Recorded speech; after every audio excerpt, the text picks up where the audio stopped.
الحمد لله الذي جعل الشمس والقمر بحسبان والنجم والشجر يسجدان وفضل زمانا على زمان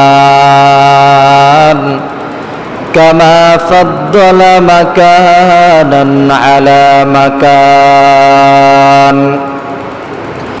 وإنسانا على إنسان لا زد له ولا ند له ولا مثل له ولا مثيل له لا شبه له ولا شبيه له ولا والد له ولا ولد له ونشهد أن سيدنا وسندنا وحبيبنا وحبيب ربنا وطبيبنا وطبيب قلوبنا ومولانا محمدا عبده ورسوله صلى الله تعالى عليه وعلى آله وأصحابه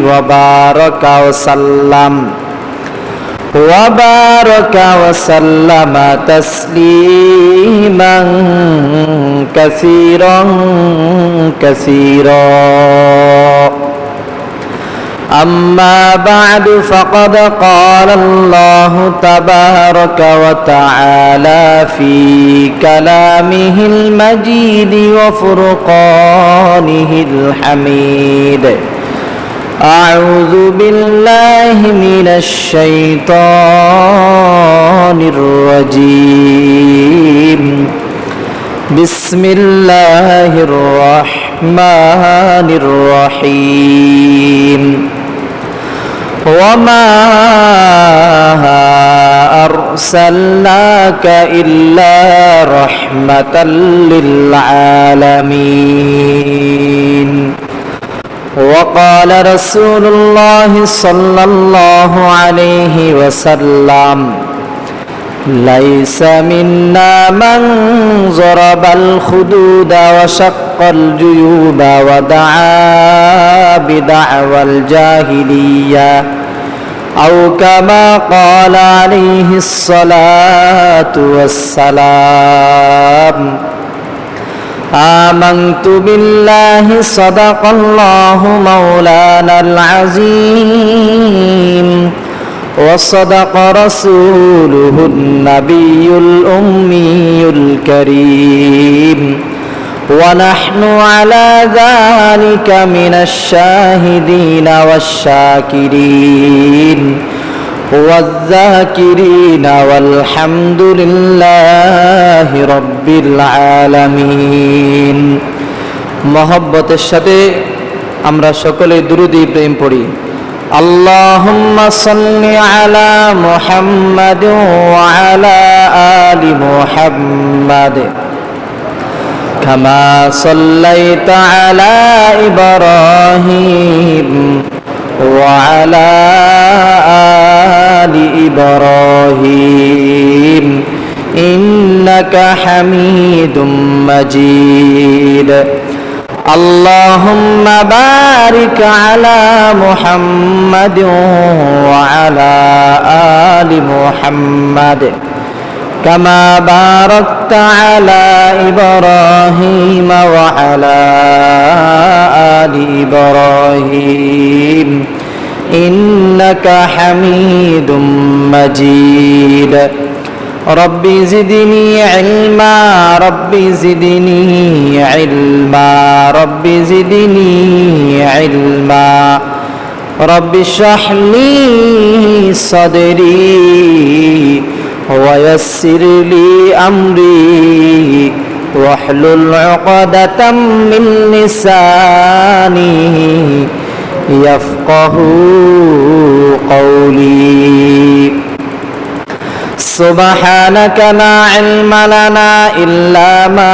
علمتنا إنك أنت العليم الحكيم আল্লাহ পাক রব্বুল আলামিনের দরবারে শুকরিয়া জ্ঞাপন করি যে আল্লাহ পাক রব্বুল আলামিন আমাদের সকলকে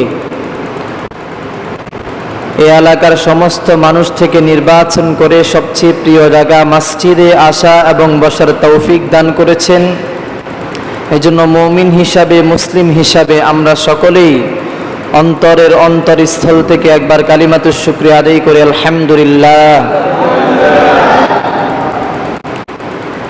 আল্লাহ পাক রব্বুল আলামিনের হাবিব সাল্লাল্লাহু আলাইহি ওয়াসাল্লামের সিরাত বিগত 2-3 সপ্তাহ আলোচনা হয়েছে। রাসূলের জীবনী, রাসূলের সিরাত, রাসূলের সুরত পৃথিবীর কোনো মানুষ পুঙ্খানুভাবে আলোচনা করতে পারবে না, এটা সম্ভব নয়। রাসূলের সুরত দেখে আকাশের বিশালতা আকাশ নিজেই ভুলে গেছে। রাসূলের সুরত দেখে চন্দ্র তার আলো যে আছে এটা সে হারিয়ে ফেলেছে। রাসূলের সুরত দেখে সূর্য তার আলোকে হারিয়ে ফেলেছে। রাসূলের সুরত, রাসূলের সৌন্দর্য এত সুন্দর, রাসূলের জীবনীর শুরু থেকে নিয়ে শেষ পর্যন্ত কিঞ্চিত থেকে কিঞ্চিত পর্যন্ত কোনো ত্রুটি বিচ্যুতি নাই। তিনি হচ্ছেন সমস্ত মুমিন মুসলমানের জন্য হচ্ছেন রহমত স্বরূপ।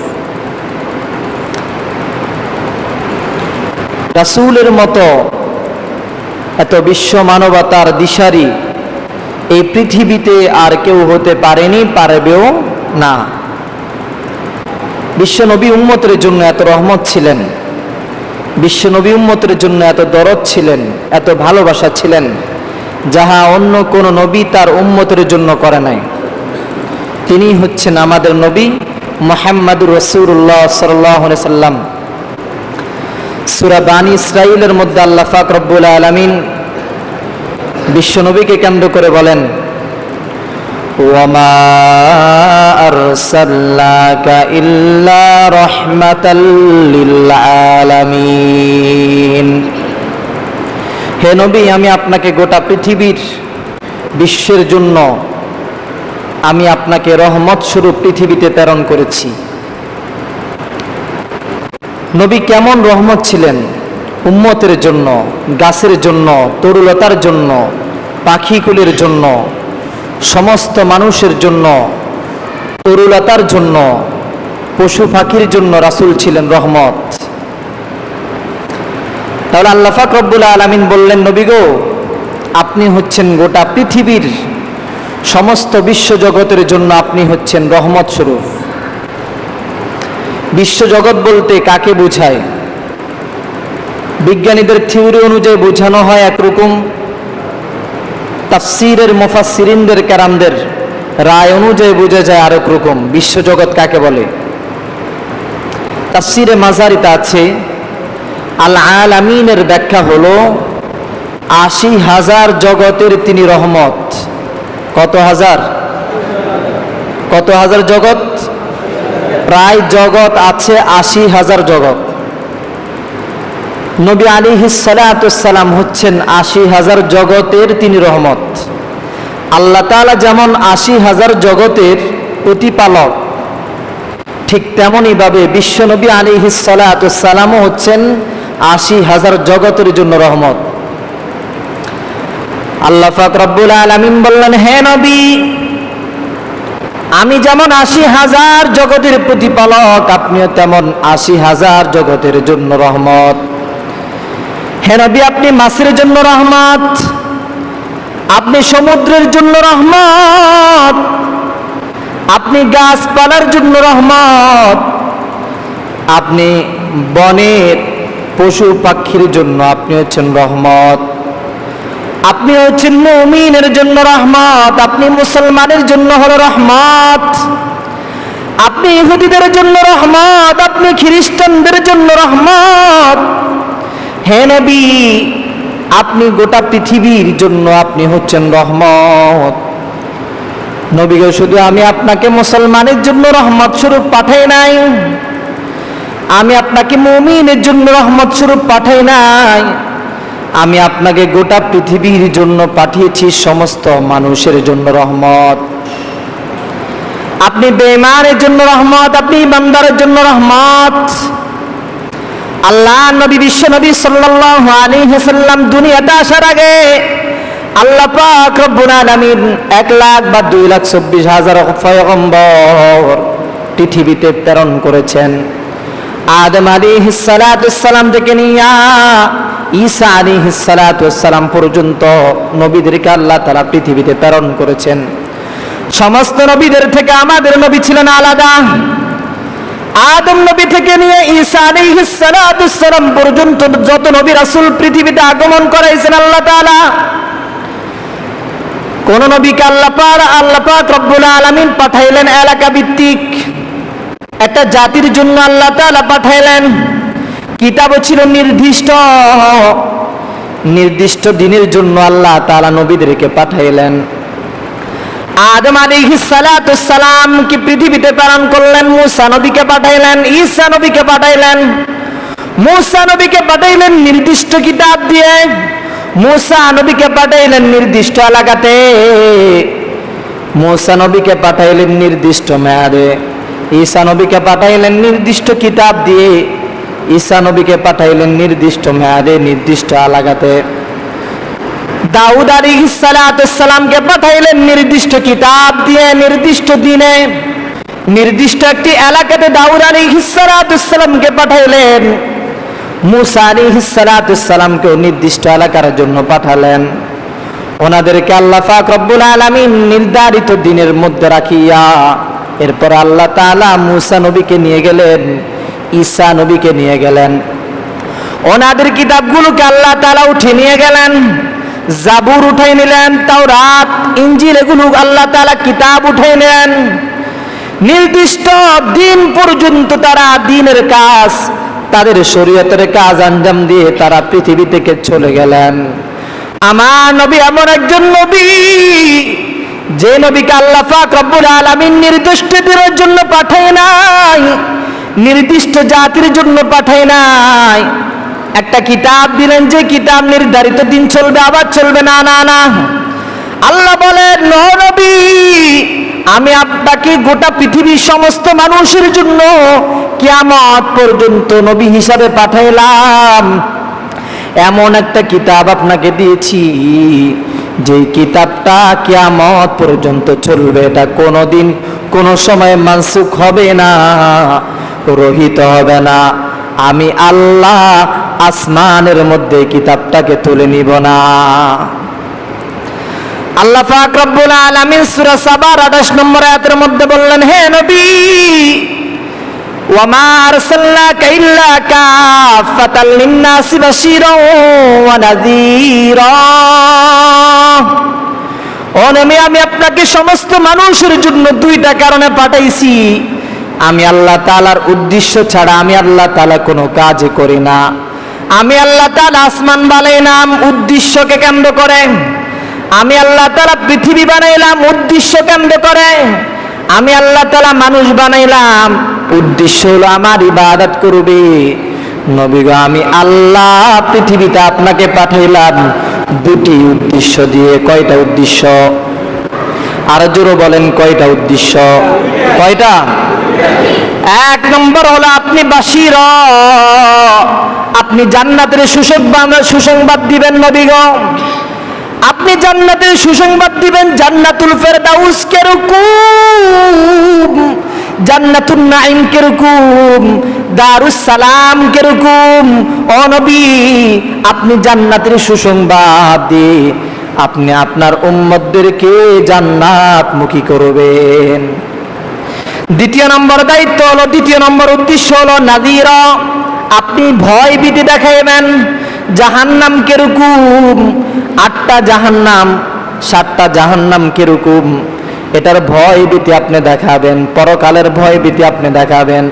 আমি আল্লাহ তাআলার আযাব কিরকম, আপনি এটা মানুষদেরকে শিখাইবেন। মানুষদেরকে জাহান্নাম থেকে বিরত করিয়া আপনি মানুষদেরকে জান্নাতমুখী করবেন।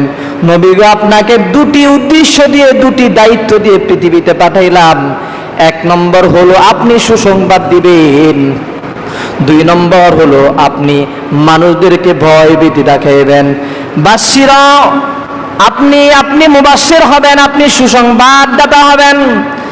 আপনি ভয় ভীতিকারী দেখাইবেন মানুষদেরকে, কিভাবে জাহান্নামের আগুনে জ্বলবে, কিভাবে আমি আল্লাহ তাআলার আযাব হবে। আল্লাহ পাক রব্বুল আলামিন বলে, নবী গো, এই দুটি মিশন, দুটি দায়িত্ব আপনি পালন করে মানুষদেরকে আপনি জান্নাতমুখী করবেন। আল্লাহ পাক রব্বুল আলামিন সূরা আরাফের 198 নম্বর আয়াতের মধ্যে বললেন, হে নবী, ইহুদিরা আপনাকে যদি স্বীকার না করে আপনি ইহুদিদের নবী না। না না না, খ্রিস্টানরা যদি স্বীকার করে আপনি তাদের নবী না। না না, আমি আল্লাহ তাআলা গোটা পৃথিবীর সমস্ত মানুষদেরকে বলতেছি, উল্লা আইয়ুহান নাস ইন্নী রাসূলুল্লাহি ইলাইকুম জামিআ। হে নবী, আমি আপনাকে সমস্ত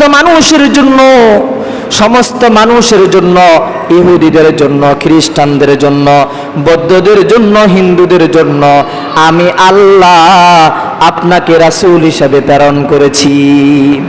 কেন নবী গো, আপনি জানেন কি জন্য আমি পাঠিয়েছি?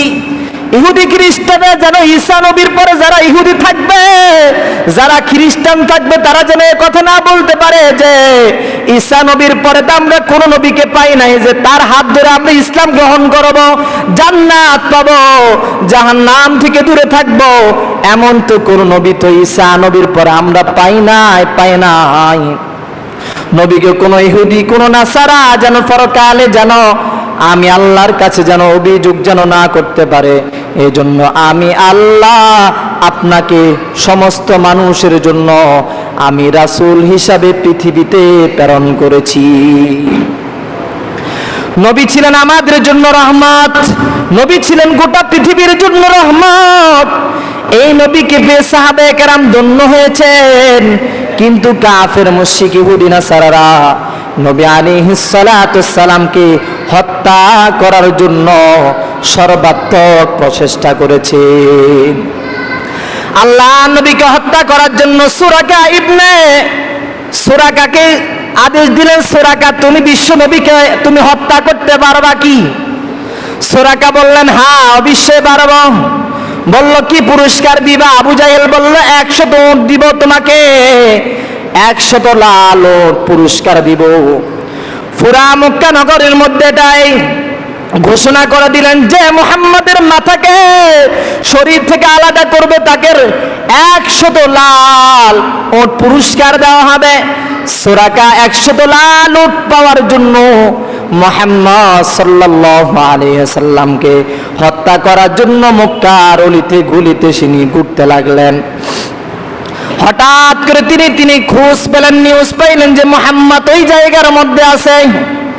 সুরাকা তিনি মুহাম্মদ সাল্লাল্লাহু আলাইহি ওয়াসাল্লামকে দেখতে পাচ্ছেন। আবু বকর বলেন, ও মুহাম্মদ, আমার প্রাণের চাইতে দামি নবী গো, আপনাকে হত্যা করার জন্য সুরাকা উটের পিঠে ধারালো অস্ত্র নিয়ে আসতেছি। আল্লাহ নবী বলেন, সুরাকাকে আসতে দাও, আমি আল্লাহ তাআলাকে আমি নবীকে হত্যা করা এত সহজ নয়। আমি নবীর সাথে আল্লাহ আছে, লা তাহজান ইন্নাল্লাহা মা'ানা। আবু বকর, তুমি কোনো চিন্তা করো না, তুমি কোনো পেরেশান করো না, আমি নবীর সাথে আল্লাহ সদা সর্বদা আছেন। সুরাকা একেবারে কাছে চলে আসলেন। আবু বকর বলে, নবী গো, আপনাকে ধরার আর সামান্য বাকি আছে, কয়েক মিনিট বাকি আছে। আল্লাহর নবী বলে, আবু বকর চুপ করো, আল্লাহ আমার সাথে আছে। আল্লাহ আমার সাথে কি? সুরাকা নবীকে দেখতে পেলেন, এই সামান্য সময়ের মধ্যে নবীকে ধরবে। হঠাৎ করে আল্লাহ পাক রব্বুল আলামিন কুদরতিভাবে ঘোড়াকে হুকুম করলেন, ঘোড়া, আমি আল্লাহর হুকুমে তোমার পা দুটোকে তুমি বালুর মধ্যে যত নিতে পারো নিয়ে যাও। সুরাকার ঘোড়া দুনো পাটা মাটির নিচে বালুর নিচে যাইতেছে। সুরাকা একবার উঠাইলেন কিন্তু উঠাইতে পারতেছেন না। কষ্ট করে উঠার পর দেখলেন যে ঘোড়ার দুটি পা থেকে আগুন বাইর হইতেছে। কি বাইর হইতেছে? আবার ঘোড়ার পিঠে উঠলেন, আবার ঘোড়াটা কিন্তু উভয় পাটা আবার মাটির নিচে নিয়ে, বালুর নিচে নিয়ে যাইতেছে। সুরাকা বুঝতে পারলেন না না, শুধু লালট লাগবে না, আমি তো মুহাম্মদকে হত্যা করতে পারবো না। না না, তরবারিটা হাত থেকে পড়ে গেল। বিশ্ব নবীর সামনে যায় সুরাকা বললেন, নবী গো, আমি আপনাকে হত্যা করতে আসি নাই, আমি আপনাকে আমার জানটা দেওয়ার জন্য আমি আপনার সামনে হাজিরা দিয়েছি। আল্লাহ নবী বলেন, সুরাকা তুমি পড়ো লা ইলাহা ইল্লাল্লাহ মুহাম্মাদুর রাসূলুল্লাহ। মক্কার অলিতে গলিতে ছড়িয়ে গেল যে সুরাকা তো মুহাম্মদকে হত্যা করতে পারে নাই। ওমর বললেন, কেউ না হত্যা করতে পারলে আমি মুহাম্মদকে হত্যা করতে পারবো। আমি ওমর ইবনে খাত্তাব কোনদিন কোন সময় আমি তো হার মানি নাই। যত কাজ আমি আমার জিম্মাদের নিয়েছি আমি সাকসেসফুল হয়েছি, আমি বিজয়ী হয়েছি। পরাজিত বলতে কিছু আমার মধ্যে নাই। আমি মুহাম্মদের শরীর থেকে মাথাটাকে আলাদা করব। আবু জাহেল, তুমি আমাকে কিছু দেওয়া লাগবে না, আমি মুহাম্মদকে হত্যা করে মাথাটাকে তোমার সামনে নিয়ে আসব।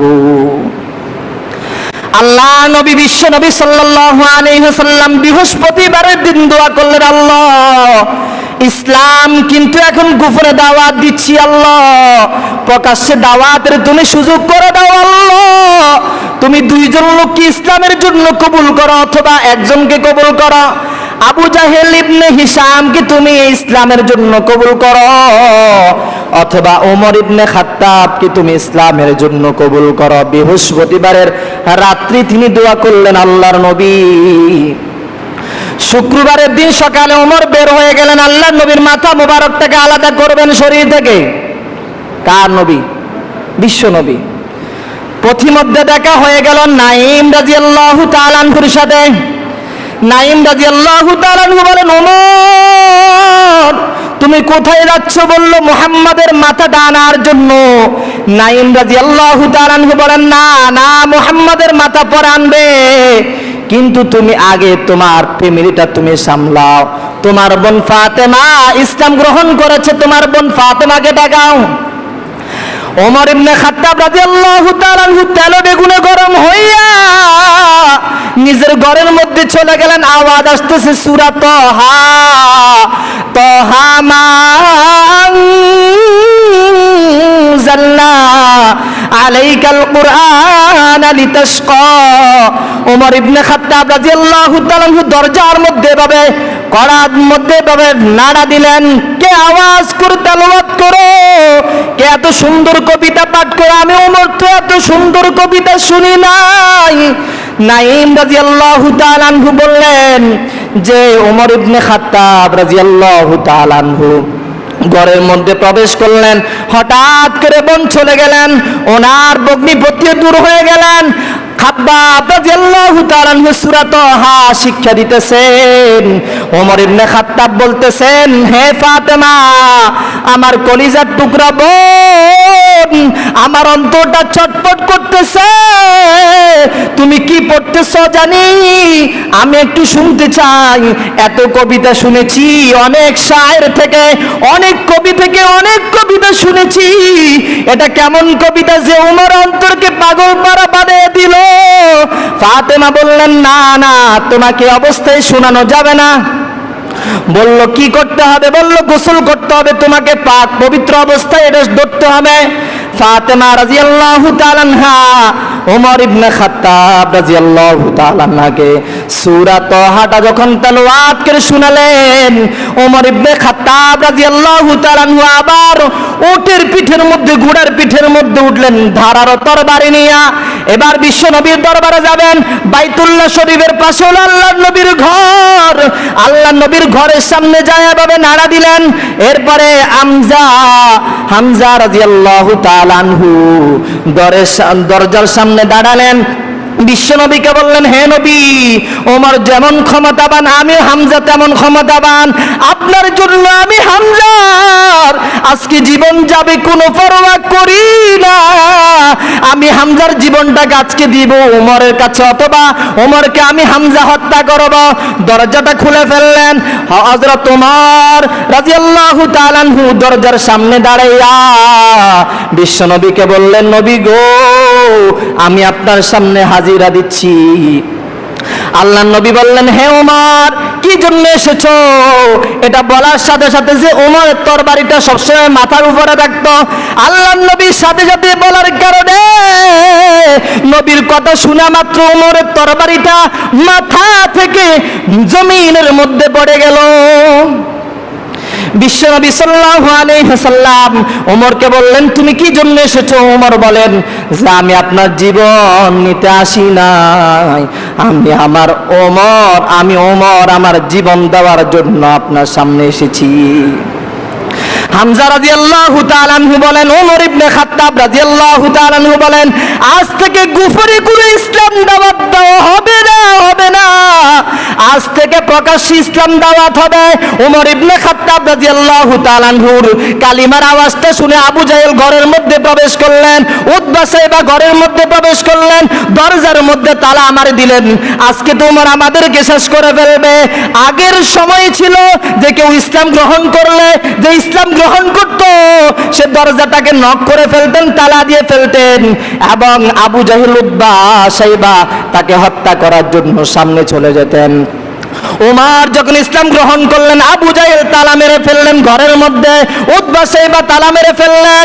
হামজা রাদিয়াল্লাহু তাআলা আনহু বিশ্বনবী সাল্লাল্লাহু আলাইহি ওয়াসাল্লামের বাম হাত ধরে বলেন, নবী গো, ইসলামের দাওয়াত আজ থেকে প্রকাশ্য চলবে। ওমর ইবনে খাত্তাব রাদিয়াল্লাহু তাআলা আনহু বলেন, ও নবী, আমি আপনার ডান বাহুটা ধরলাম, আজ থেকে প্রকাশ্য ইসলামের দাওয়াত চলবে। আজ থেকে ইসলামের জন্য তরবারিটা থাকবে মাথার উপরে। এতদিন ছিল ইসলামের বিরুদ্ধে, মাথার উপর তরবারি, আজ থেকে ইসলামের পক্ষে এই তরবারিটা মাথার উপরে থাকবে। তখন থেকেই প্রকাশ্য ইসলামের দাওয়া শুরু হয়ে গেছে। যে ওমর রাসূলের জন্য এত পাগল পারা ছিল, যে হামজা রাসূল করিম সাল্লাল্লাহু আলাইহি ওয়াসাল্লামের জন্য পাগল পারা ছিল, এই নবীর জন্য আমরা পাগল হব তো ইনশাআল্লাহ। আরো জোরে বলি ইনশাআল্লাহ। আল্লাহ আমাদের প্রত্যেককে কবুল করুক, আমিন। ওয়া আখিরু দাওয়ানা আলহামদুলিল্লাহি রাব্বিল আলামিন। আসসালামু আলাইকুম ওয়া রাহমাতুল্লাহি ওয়া বারাকাতুহু। মক্কার অলিতে গলিতে ছড়িয়ে গেল যে সুরাকা তো মুহাম্মদকে হত্যা করতে পারে নাই। ওমর বললেন, কেউ না হত্যা করতে পারলে আমি মুহাম্মদকে হত্যা করতে পারবো। আমি ওমর ইবনে খাত্তাব কোনদিন কোন সময় আমি তো হার মানি নাই। যত কাজ আমি আমার জিম্মাদারে নিয়েছি, আমি সাকসেসফুল হয়েছি, আমি বিজয়ী হয়েছি। পরাজিত বলতে কিছু আমার মধ্যে নাই।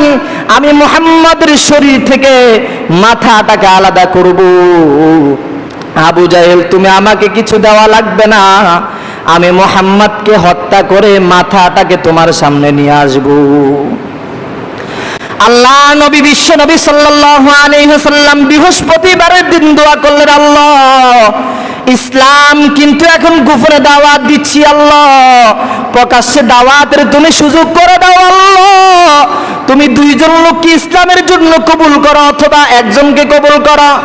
আবু জাহেল ইবনে হিশামকে তুমি ইসলামের জন্য কবুল করো, অথবা ওমর ইবনে খাত্তাবকে তুমি ইসলামের জন্য কবুল করো। বৃহস্পতিবারের রাত্রি তিনি দোয়া করলেন আল্লাহর নবী।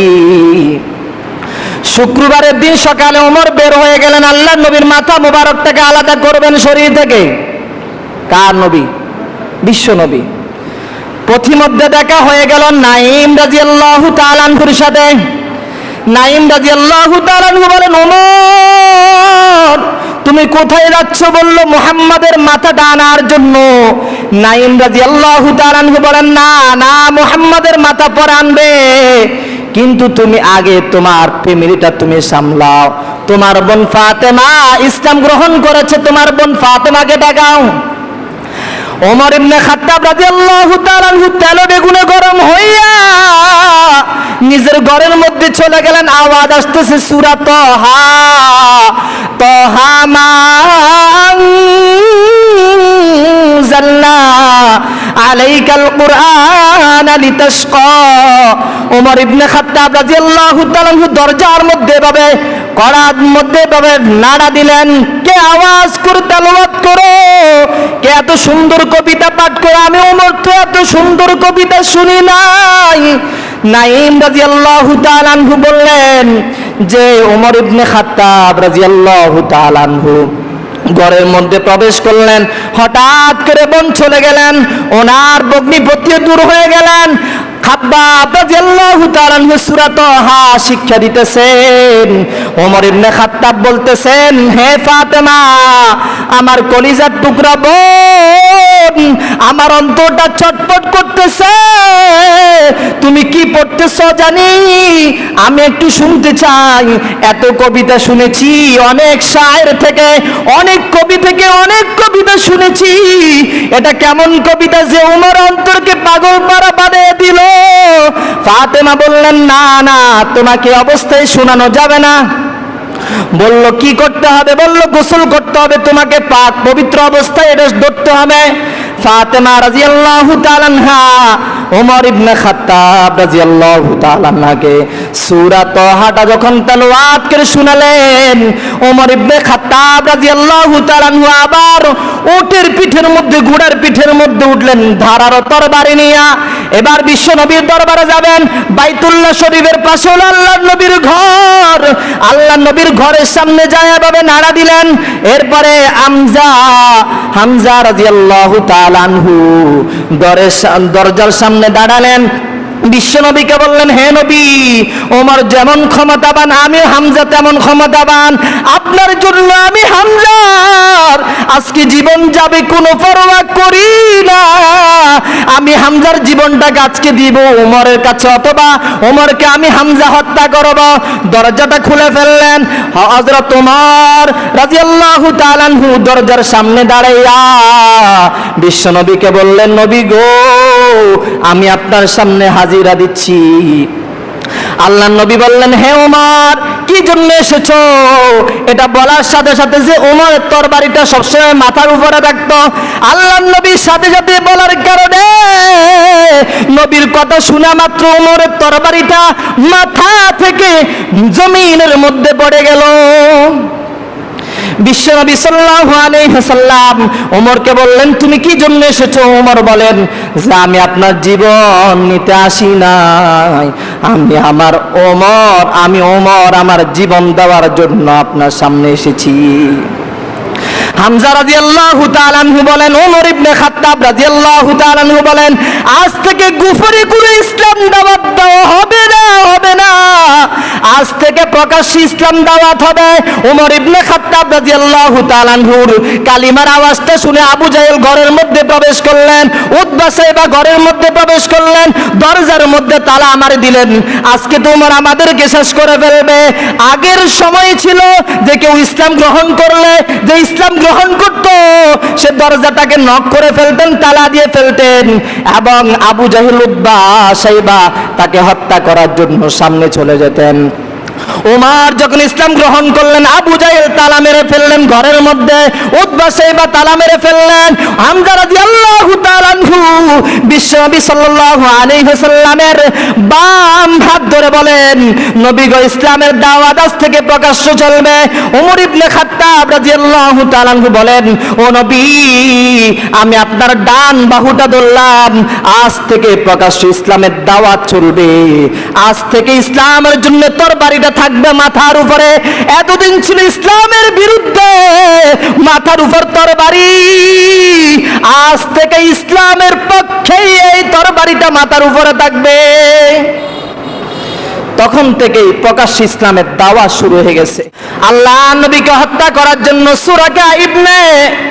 সুরাকাকে আদেশ দিলেন, সুরাকা, তুমি বিশ্ব নবীকে তুমি হত্যা করতে পারবা কি? সুরাকা বললেন, হ্যাঁ, অবশ্যই পারব। বলল, কি পুরস্কার দিবা? আবু জাহেল বলল, 100 উট দিব তোমাকে, 100 লাল উট পুরস্কার দিব। পুরা মক্কা নগরের মধ্যে এটাই ঘোষণা করে দিলেন যে মুহাম্মাদের মাথাকে শরীর থেকে আলাদা করবে তাকে 100 লাল উট পুরস্কার দেওয়া হবে। সুরাকা 100 লাল উট পাওয়ার জন্য মুহাম্মদ সাল্লাল্লাহু আলাইহি ওয়াসাল্লামকে হত্যা করার জন্য মক্কার অলিতে গলিতে তিনি ঘুরতে লাগলেন। হঠাৎ করে তিনি খোঁজ পেলেন, নিউজ পাইলেন যে মুহাম্মদ ওই জায়গার মধ্যে আছে। সুরাকা তিনি মুহাম্মদ সাল্লাল্লাহু আলাইহি ওয়াসাল্লামকে দেখতে পাচ্ছেন। আবু বকর বলেন, ও মুহাম্মদ, আমার প্রাণের চাইতে দামি নবী গো, আপনাকে হত্যা করার জন্য সুরাকা উটের পিঠে ধারালো অস্ত্র নিয়ে আসতেছি। আল্লাহ নবী বলেন, সুরাকাকে আসতে দাও, আমি আল্লাহ তাআলাকে আমি নবীকে হত্যা করা এত সহজ নয়। আমি নবীর সাথে আল্লাহ আছে, লা তাহজান ইন্নাল্লাহা মা'ানা। আবু বকর, তুমি কোনো চিন্তা করো না, তুমি কোনো পেরেশান করো না, আমি নবীর সাথে আল্লাহ সদা সর্বদা আছেন। সুরাকা একেবারে কাছে চলে আসলেন। আবু বকর বলে, নবী গো, আপনাকে ধরার আর সামান্য বাকি আছে, কয়েক মিনিট বাকি আছে। আল্লাহ নবী বলে, আবু বকর চুপ করো, আল্লাহ আমার সাথে আছে। আল্লাহ আমার সাথে কি? সুরাকা নবীকে দেখতে পেলেন, এই সামান্য সময়ের মধ্যে নবীকে ধরবে। হঠাৎ করে আল্লাহ পাক রব্বুল আলামিন কুদরতিভাবে ঘোড়াকে হুকুম করলেন, ঘোড়া, আমি আল্লাহর হুকুমে তোমার পা দুটোকে তুমি বালুর মধ্যে যত নিতে পারো নিয়ে যাও। সুরাকার ঘোড়া দুলো পাটা মাটির নিচে বালুর নিচে যাইতেছে। সুরাকা একবার উঠাইলেন কিন্তু উঠাইতে পারতেছেন না। কষ্ট করে উঠার পর দেখলেন যে ঘোড়ার দুটি পা থেকে আগুন বাইর হইতেছে। কি বাইর হইতেছে? আবার ঘোড়ার পিঠে উঠলেন, আবার ঘোড়াটা কিন্তু উভয় পাটা আবার মাটির নিচে নিয়ে বালুর নিচে নিয়ে যাইতেছে। সুরাকা বুঝতে পারলেন, না 100 লাল উট লাগবে না, আমি তো মুহাম্মদকে হত্যা করতে পারবো না। না, তরবারিটা হাত থেকে পড়ে গেল। বিশ্ব নবীর সামনে যায় সুরাকা বললেন, নবী গো, আমি আপনাকে হত্যা করতে আসি নাই, আমি আপনাকে আমার জানটা দেওয়ার জন্য আমি আপনার সামনে হাজিরা দিয়েছি।